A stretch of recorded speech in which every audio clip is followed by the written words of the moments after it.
Hey there. So today I'm digging up daffodils and I want to show you what I'm doing, how I'm doing it, and how you can do it too. So digging up these daffodils is kind of like digging up dollar bills because they uh, they can cost quite a bit for some of these fancier ones. And when we bought our daffodils, we were trying to decide how much did we want to get, and we were buying tulips, and we kind of noticed that the daffodils were about the same cost or similar as the tulips, and we got some tulips, but we went all in on daffodils. And I think we bought a couple thousand, maybe it was just 1,000.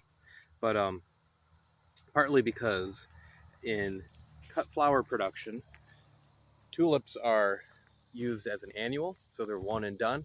You get one bloom off of one bulb, and then it just goes composted, gets thrown away. So, but with the daffodils, they they'll bloom. You get to cut your flower, and then they stay there for the next year, and they come back and bloom again next year. So that's great, but also they multiply. So we decided to put more money in on the daffodils. Now, often you can't get quite as much when you sell a daffodil versus selling a tulip, but that's okay because over the lifetime of the bulb and the total investment, we feel like it's a winner. So here, these have been in the ground for I can't remember 2 or 3 years. You can see one sitting right there. Let me just show you what I'm doing. So I have this long bed that's about 4 foot by 16 foot, and I am just digging up a whole section at a time, and then I'll move down to the next section. So I started by digging across the bed and kind of making like a divot and finding everything that I could in there, and then now I'm working across the rest of the bed very methodically and try to get everything that I can. Now, when the daffodils sit in the ground and they multiply, you end up getting a lot of these little ones, but that's fine. We're gonna replant them. They're gonna have more space. They're gonna grow bigger. This is more ideal. This is a little bigger than an inch in diameter. Often you see them stuck together like this. There's some in here. Look at this guy. This is nearly 2 inches in diameter.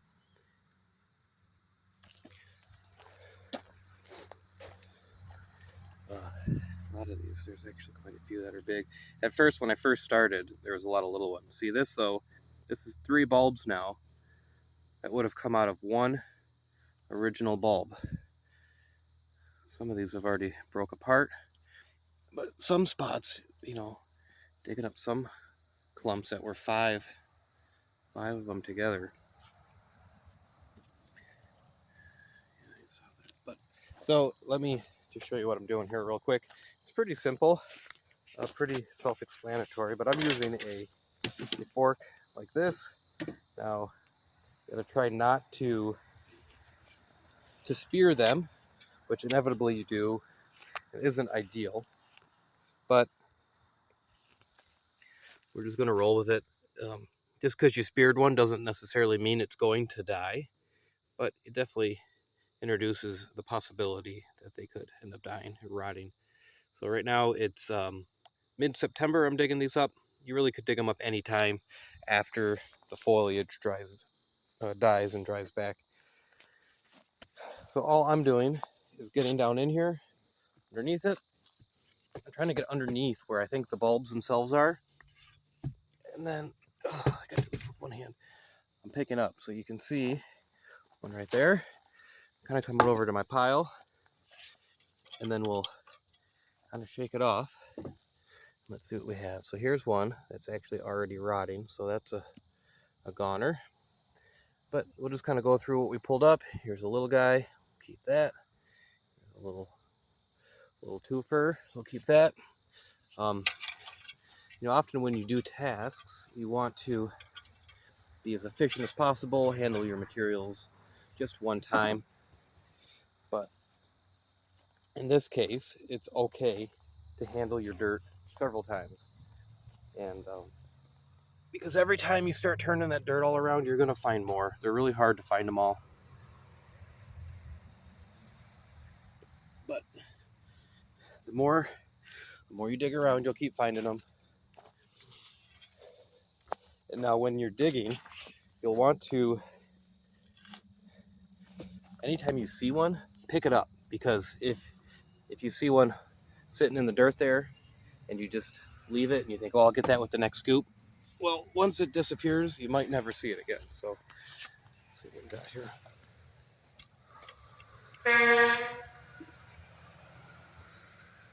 So there's a bunch of little ones, which, you know, they might not bloom this next year, but we'll definitely keep them. See this?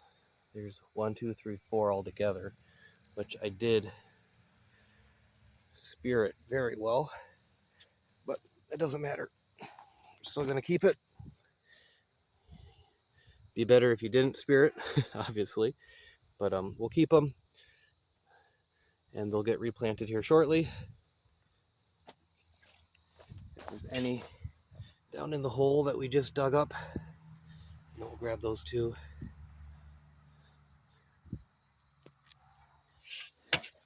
Come back for more. So again, really is ideal to get down underneath where they're at, so you're not spearing them all.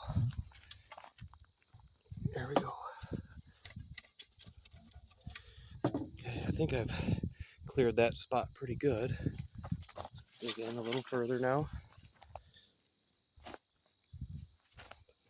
So I have really heavy clay, which is why we've done all these raised beds.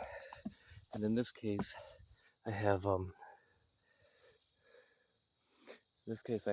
really nice soil on top of the beds, or on top of my clay that's used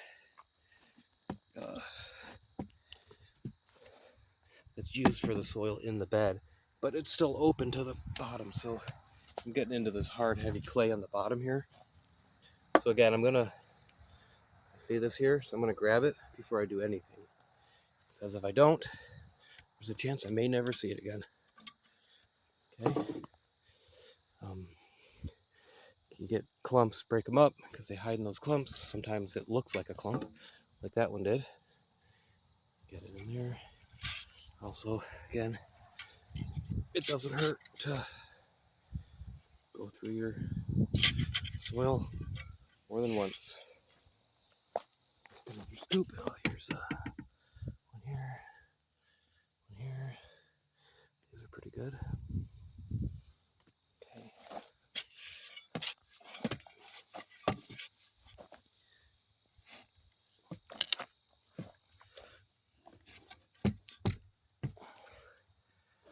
Let's grab that.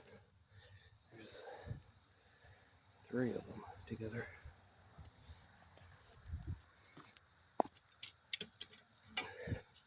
One other thought on daffodils. In the spring, everyone's excited to see the daffodils because they're the first thing that comes out of the ground around here that makes a good cut flower, but they don't fill out a vase well. So it's good to have something else that you can put in the vase with them. So if you wanted to just make a vase of just daffodils, I mean, you could put 40 or 50 daffodils in there and it's maybe a $20 vase still. But if you had some other grains you can put in, that would be great. We have lots of wild and invasive honeysuckle around here. So in the spring, that makes a really good green. Literally just broke my. Keep going. There's a few little guys. So,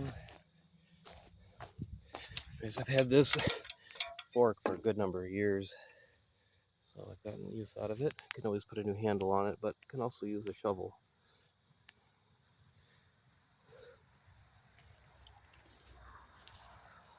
Anyways, if you found this useful and got any good information out of this, and you want to see more in the future, make sure you watch the video on the screen there. Thanks.